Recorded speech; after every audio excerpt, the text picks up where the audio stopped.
नमस्कार। आज हो गई है 8 मई। यू एंड वीडीवी पर आप सभी दोस्तों का एक बार फिर से स्वागत है। ब्रेकिंग न्यूज अपडेट, मुख्य समाचार आप सभी के लिए लेकर के हाजिर हैं। देश दुनिया की बड़ी खबरें आप तक आके इसी वीडियो के माध्यम से पहुंचाएंगे। तो वहीं दोस्तों, अगर आप लोग भी गोदी मीडिया का विरोध करते हैं और स्वतंत्र पत्रकारिता का जबरदस्त तरीके से समर्थन करते हैं तो अभी इस वीडियो को लाइक कीजिए, अपना समर्थन दर्ज करवाइए। दरअसल दोस्तों, पहली बड़ी खबर जान लेते हैं। मोदी इस्तीफा दो, ट्विटर पर उठी है मांग। पीएम को नीरो बता चंद घंटों में कर दिए गए 2 लाख से भी अधिक ट्वीट्स। आप लोगों को बताते चले, देश में कोरोना से लगातार बिगड़ते हालात के बीच लोगों ने प्रधानमंत्री नरेंद्र मोदी के खिलाफ ट्विटर पर जबरदस्त तरीके से विरोध जताया है। कुछ ही घंटों में ट्विटर यूजर ने 2 लाख से भी अधिक ट्वीट कर पीएम नरेंद्र मोदी से इस्तीफे की मांग कर दी है। कई लोगों ने प्रधानमंत्री की तुलना नीरो से कर दी है, तो किसी ने यहां पर उनको हिटलर बताया है। एक यूजर ने यहां पर कहा है कि रोम जल रहा था, नीरो बांसुरी बजा रहा था। हंसराज मीना ने यहां पर ट्वीट किया है, केंद्र सरकार की नाकामियों और असंवेदनशीलता की वजह से देश में बहुत से पत्रकार कोरोना से अपनी जान खो चुके हैं। लेकिन अफसोस की बात है कि कई पत्रकार अभी भी नरेंद्र मोदी की इमेज को बचाने में लगे हुए हैं। शर्म आनी चाहिए, इस गोदी मीडिया को इस्तीफा मांगना चाहिए। तो वहीं एक अन्य ट्वीट में उन्होंने कहा है कि हाई लेवल कैबिनेट मीटिंग बुलाई गई, कोरोना पर फैसला लिया गया, आईडीबीआई बैंक बेचेंगे, देश के साथ ये धोखाधड़ी बिल्कुल नहीं चलेगी, हैशटैग मोदी इस्तीफा दो।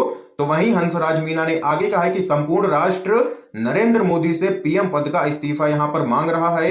देख सकते हैं कि सोशल मीडिया पर उठी है मांग पीएम मोदी के इस्तीफे की और पहले नंबर पर ट्रेंड हुआ है मोदी इस्तीफा दो। दोस्तों, अगर आप लोग भी इस हैशटैग का समर्थन करते हैं पीएम मोदी इस्तीफा दो, तो अभी इस वीडियो को लाइक कीजिए। अगली बड़ी खबर जान लेते हैं। कंगना रनौत के खिलाफ टीएमसी के नेता ने दर्ज करवाई है एफआईआर। कहा दंगे फैलाने की कोशिश कर रही है ये अभिनेत्री। आप लोगों को बताते चलें, बीजेपी की भक्त कंगना रनौत पर ट्विटर ने कड़ी कार्रवाई करते हुए हाल ही में उनका ऑफिशियल ट्विटर अकाउंट सस्पेंड कर दिया, वो भी परमानेंटली। दरअसल पश्चिम बंगाल चुनाव के बाद राज्य में हुई हिंसा पर कंगना रनौत के द्वारा कई ट्वीट्स किए गए थे, जिनमें से कुछ ट्वीट्स में कंगना रनौत ने मुख्यमंत्री ममता बनर्जी के खिलाफ विवादित टिप्पणियां भी की थी। अब इस मामले में कंगना रनौत के खिलाफ तृणमूल कांग्रेस के द्वारा यहां पर एफआईआर दर्ज करवा दी गई है। खबर के मुताबिक आप लोगों को बताते चलें, तृणमूल कांग्रेस के प्रवक्ता रिजू दत्ता ने उल्टा डांगा थाने में कंगना रनौत पर हेट स्पीच देने का आरोप लगाते हुए एक एफआईआर दर्ज करवाई है। टीएमसी नेता ने शिकायत में कहा है कि फिल्म अभिनेत्री कंगना रनौत ने अपनी सोशल मीडिया अकाउंट के जरिए हेट स्पीच दी है, जिससे कंगना ने हिंसा भड़काने की कोशिश करने के साथ साथ यहां पर मुख्यमंत्री ममता बनर्जी की छवि को भी चोट पहुंचाई है। देख सकते हैं दोस्तों, दिन पर दिन मुश्किलें बढ़ती ही जा रही हैं बीजेपी की भक्त कंगना रनौत की, और अब यहां पर बंगाल के अंदर एफआईआर भी दर्ज हो चुकी है। अगली बड़ी खबर की तरफ चलते हैं। किसान आंदोलन, कोरोना महामारी के बीच बड़ी संख्या में दिल्ली बॉर्डर की तरफ रवाना हुए हैं हजारों किसान। आप लोगों को बताते चलें, तीनों ही कृषि कानूनों को लेकर के दिल्ली बॉर्डर पर किसान 5 महीने से ज्यादा समय से धरने पर बैठे हुए हैं। तो वहीं किसानों के द्वारा गेहूं कटाई के बाद सिंघू बॉर्डर पर किसानों का जाना लगातार जारी है। बड़ी संख्या में किसान यहां पर कई गांवों से सिंघू बॉर्डर की तरफ यहां पर रवाना हो चुके हैं। किसानों का कहना है कि जब तक तीनों ही कृषि कानून वापस नहीं होंगे तब तक किसानों का धरना लगातार जारी रहेगा। इस बीच एक और बड़ी खबर जान लेते हैं। अपनों को मरते देख रहे, नहीं मिल रही ऑक्सीजन, अपनी पार्टी के ही सांसद विधायकों की चिट्ठियों से घिरी है योगी सरकार। आप लोगों को बताते चले दोस्तों, उत्तर प्रदेश में कोरोना के प्रबंधन को लेकर के योगी सरकार की मशीनरी पर बीजेपी के ही विधायक और यहां पर कई सांसद सवाल लगातार उठा रहे हैं। बीजेपी के तमाम एमएलए लगातार सीएम योगी को चिट्ठी लिख करके ये कह रहे हैं कि प्रदेश में वह असहाय महसूस कर रहे हैं और मरीजों का इलाज नहीं हो पा रहा है। लखनऊ मध्य के एमएलए और मंत्री ब्रजेश पाठक से शुरू हुए सिलसिले में अब नाम यहां पर लखीमपुर खीरी के विधायक लोकेंद्र प्रताप सिंह का है, जिन्होंने मुख्यमंत्री को चिट्ठी लिखी है। विधायक ने सीएम को लिखे पत्र में कहा है कि लोगों की मौत हुई है और हम चाह करके भी अपने लोगों को नहीं बचा पा रहे हैं। उनके पास कई लोगों के फोन आते हैं, वो मदद मांगते हैं, लेकिन हम यहाँ पर असहाय महसूस कर रहे हैं। ये यहाँ पर कहना है बीजेपी के ही विधायक का। और देख सकते हैं कि उत्तर प्रदेश के अंदर स्थिति कितनी खराब हो चुकी है। सांसद हो या विधायक हो, सभी यहां पर योगी सरकार से नाराज ही नजर आ रहे हैं। अगली बड़ी खबर जान लेते हैं। लालू यादव का तंज, सरकार की जनता के साथ गद्दारी, कोविड से भी बड़ी है महामारी। आप लोगों को बताते चले, बिहार के पूर्व मुख्यमंत्री और राष्ट्रीय जनता दल के अध्यक्ष लालू प्रसाद यादव जेल से बाहर आते ही राजनीति में पूरी तरह से सक्रिय दिख रहे हैं। इस बीच उन्होंने मुख्यमंत्री नीतीश कुमार और बीजेपी का नाम लिए बिना निशाना साधा है। उन्होंने सरकार की गद्दारी को कोरोना से ज्यादा खतरनाक बताया है। लालू प्रसाद यादव ने अपने आधिकारिक ट्विटर हैंडल से ट्वीट कर लोगों को सतर्क करते हुए यहां पर लिखा है कि सरकार की जनता के साथ गद्दारी कोविड से भी बड़ी महामारी है। माना जा रहा है कि इस ट्वीट के जरिए उन्होंने बिहार सरकार और केंद्र सरकार पर जोरदार हमला बोला है और यहां पर नीतीश कुमार को भाजपाई तक करार दे चुके हैं लालू यादव। एक और बड़ी अपडेट आप लोगों को बताते चलें, सेंट्रल विस्टा प्रोजेक्ट पर रोक की मांग हुई है तेज। सुप्रीम कोर्ट ने दिल्ली हाई कोर्ट में भेजा है मामला। आप लोगों को बताते चलें, कोरोना वायरस के बढ़ते मामलों के बीच सेंट्रल विस्टा प्रोजेक्ट सवालों के घेरे में लगातार बना हुआ है। इसी पूरे मामले को लेकर के विपक्ष भी मोदी सरकार पर हमलावर है। इस प्रोजेक्ट के कामकाज को रोके जाने की मांग लगातार यहां पर की जा रही है। इससे यहां पर इस पूरे मामले को लेकर के सुप्रीम कोर्ट में एक याचिका दायर कर दी गई है। हालांकि शीर्ष अदालत ने मामले को दिल्ली हाई कोर्ट भेज दिया है। इसके साथ ही सुप्रीम कोर्ट की तरफ से मामले की जल्द सुनवाई करने का आग्रह किया गया है, लेकिन यहां पर सुप्रीम कोर्ट ने यह मामला हाई कोर्ट को ट्रांसफर कर दिया है। अब हाई कोर्ट में इस पूरे मामले की सुनवाई होगी। अगली बड़ी खबर आप लोगों को बताते चलें, सोनिया गांधी बोली सिस्टम नहीं, मोदी सरकार का नेतृत्व फेल हुआ है, बुलाई जाए सर्वदलीय बैठक। आप लोगों को दोस्तों बताते चलें, कांग्रेस की अंतरिम अध्यक्ष सोनिया गांधी ने प्रधानमंत्री नरेंद्र मोदी पर जबरदस्त निशाना साधा है। उन्होंने कहा है कि सिस्टम फेल नहीं हुआ है, मोदी सरकार ही पूरी तरीके से फेल हो गई है। पीएम नरेंद्र मोदी चुनाव जीतने में मशगूल रहे, तमाम चेतावनियों को अनदेखा किया गया। इसके साथ ही सोनिया गांधी ने कोरोना संकट पर सर्वदलीय बैठक बुलाने की भी यहां पर मांग की है। सोनिया गांधी ने कहा है कि मोदी सरकार ने लोगों की मदद करने की जगह अपनी संवैधानिक जिम्मेदारियां त्याग दी हैं। इस साल की शुरुआत में ही प्रधानमंत्री नरेंद्र मोदी ने अहंकार से चूर होकर के कोरोना के खिलाफ जंग को जीत लेने का दावा किया और उनकी पार्टी ने इसके लिए पीएम का गुणगान किया था।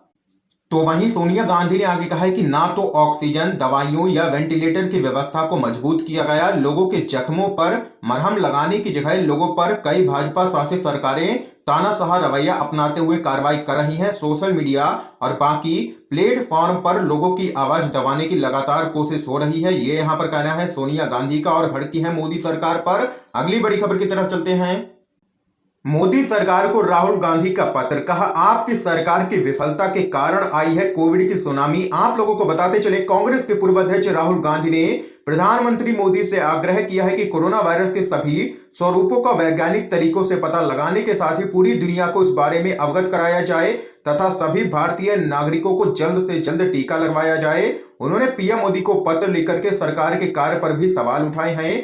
आगे आप लोगों को बताते चले, गरीबों की मदद करने की लगाई है गुहार। राहुल गांधी ने यह आरोप लगाया है कि सरकार की विफलता के कारण देश एक बार फिर से राष्ट्रीय स्तर के लॉकडाउन के मुहाने पर आके खड़ा हो चुका है और ऐसे में गरीबों को तत्काल आर्थिक मदद दी जाए, न्याय योजना लागू की जाए ताकि उन्हें पिछले साल की तरह पीड़ा से नहीं गुजरना पड़े।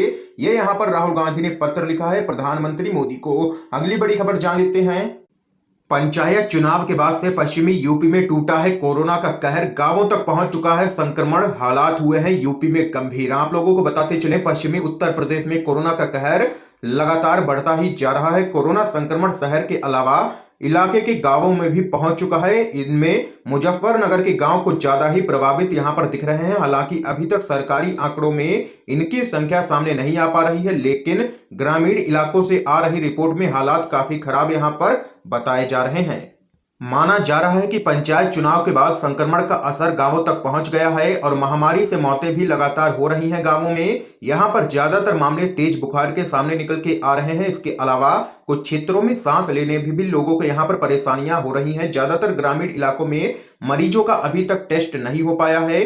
टेस्ट के बाद सही हालात का पता चल सकेगा, लेकिन उत्तर प्रदेश के अंदर यहां पर कोरोना के नाम पर सिर्फ यहां पर मजाक हो रहा है, जांचें नाम मात्र की ही हो रही हैं। ऐसी खबरें लगातार सामने निकल के आ रही हैं। अगली बड़ी खबर आप लोगों को बताते चलें, मोदी जी, ना आप किसी को अस्पताल दिला सकते हैं, ना ही दवाई कुर्सी से उतर जाइए। ये कोई जनाजा तो नहीं है। सीताराम येचुरी का जोरदार हमला। आप लोगों को बताते चलें, भारत में मोदी सरकार की स्वास्थ्य व्यवस्था की वजह से आज लाखों लोग कोरोना संक्रमण से मर रहे हैं। हर दिन भारत में यहाँ पर कोरोना संक्रमितों का आंकड़ा 4 लाख के पार जाता हुआ नजर आ रहा है। भारत सरकार देशवासियों के इलाज के लिए लगातार विदेश से मदद मांग रही है। मोदी सरकार की स्वास्थ्य व्यवस्था और कुप्रबंधन पर विपक्षी दलों के नेताओं के द्वारा लगातार हमला बोला जा रहा है। पश्चिम बंगाल की मुख्यमंत्री ममता बनर्जी ने प्रधानमंत्री नरेंद्र मोदी से सवाल किया था कि बीते साल कोरोना महामारी में शुरू किए गए पीएम केयर्स फंड का इस्तेमाल आखिर कहां पर किया जा रहा है। इस बारे में उन्हें जवाबदेही देनी चाहिए। तो वहीं अब माकपा के महासचिव सीताराम येचुरी ने भी मोदी सरकार पर निशाना साधा है। उन्होंने कहा है कि अगर आप कुछ कर नहीं सकते हैं तो अपनी कुर्सी छोड़ क्यों नहीं देते हैं। इस संदर्भ में उन्होंने ट्वीट कर कहा है कि आप ऑक्सीजन और वैक्सीन नहीं दिला सकते, आप दवा और अस्पताल में बेड नहीं दिला सकते हैं, आप किसी तरह की मदद दिला नहीं सकते हैं, आप सिर्फ भ्रामक प्रचार, बहाने और झूठ ही फैला सकते हैं। अपने ट्वीट में माकपा के नेता ने एक शायरी भी लिखी है और कहा है कि कुर्सी है तुम्हारा जनाजा तो नहीं है, कुछ कर नहीं सकते तो उतर क्यों नहीं जाते।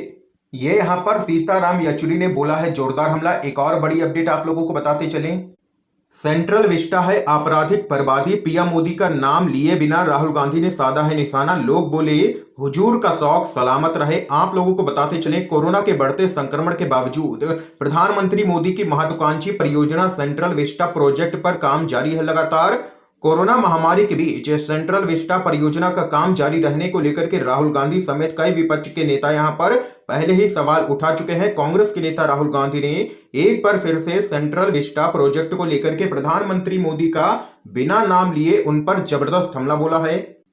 कांग्रेस के नेता राहुल गांधी ने प्रधानमंत्री मोदी का बिना नाम लिए ट्वीट करते हुए लिखा है कि सेंट्रल विस्टा एक क्रिमिनल वेस्टेज है, इसलिए लोगों की जिंदगी को बचाने पर ध्यान दें, ना कि एक नए घर को पाने के लिए अपने अंधे अहंकार को महत्व दें। ये यहाँ पर जबरदस्त तरीके से राहुल गांधी ने घेरा है केंद्र सरकार को। और एक ट्विटर यूजर ने यहाँ पर कहा है कि हुजूर का शौक सलामत रहे। तो वहीं अगली बड़ी खबर आप लोगों को बताते चलें, तमिलनाडु कोरोना राहत के रूप में हर परिवार को मिलेंगे 4,000 रुपए। सीएम एमके स्टालिन ने आदेश पर किए हैं हस्ताक्षर। आप लोगों को बताते चलें, एमके स्टालिन ने तमिलनाडु के मुख्यमंत्री पद की शपथ ले ली है। स्टालिन पहली बार मुख्यमंत्री बने हैं। स्टालिन ने अपना कार्यभार संभालने के बाद सबसे पहले कोरोना राहत के रूप में हर परिवार को 4,000 रुपए प्रदान करने के आदेश पर हस्ताक्षर किए हैं। 2,000 रुपए की पहली किस्त मई महीने में दे दी जाएगी।